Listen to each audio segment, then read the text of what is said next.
$900 million in federal funds to Uncle Sam. That move coming after he met with Elon Musk and his Doge team on Friday.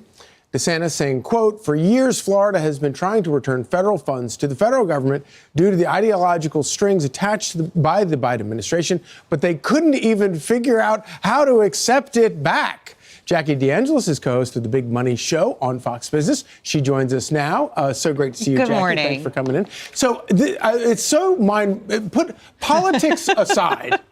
The federal government has given a state nearly $1 billion. They saved the money and they want to give it back, and the government has no way of bringing it back. Is that not the most wild thing you've ever heard? That there is no system, no pathway to return the money? No, we don't want your money. Right. You keep it, Ron DeSantis. But seriously, these were federal funds, and it was $878,112,000 to be exact, because we care 112. Because you know numbers yes. and math. And what's amazing about this to me is that Florida is able to be efficient, right? Everybody flocked there during COVID. There's no state income tax. People want to live there because it's a better lifestyle.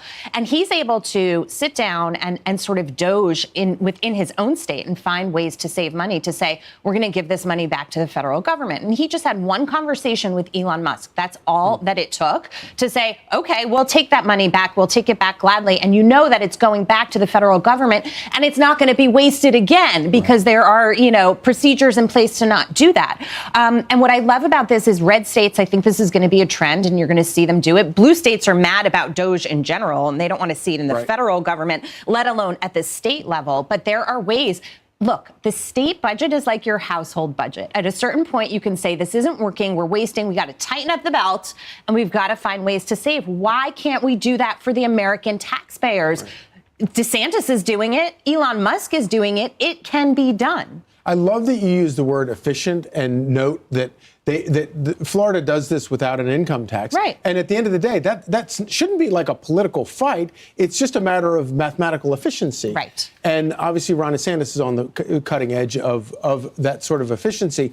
But do you get a sense that in the political world that this is kind of breaking through and people are starting to realize that actually it is about efficiency? It's not about partisanship. I think it's a financial revolution is what's happening. And finally, it's in style. It's in vogue to be able to cut your budget down and say, we're not wasting your money anymore. And that's something that we've needed in this country for a long time, because the taxpayer in this country is really getting squeezed. You get to the point where you're like, I'm giving away so much. Why should I be working? And we talk about that all the time on the Big Money Show. People are frustrated, and they don't even mind paying their taxes when they see it going to things that are working for them within the community, for example. But when they see it being wasted, and then the government keeps asking you for more, that's where the outrage starts. One quick thing, people worry that when someone like DeSantis cuts like this, that all of a sudden you'll see sales tax go up, or they'll try to find it in another way. I don't think that's going to happen here. I know that he thinks there would be backlash with that, so they'll be careful. And as you point out, it goes back to efficiency. Yes.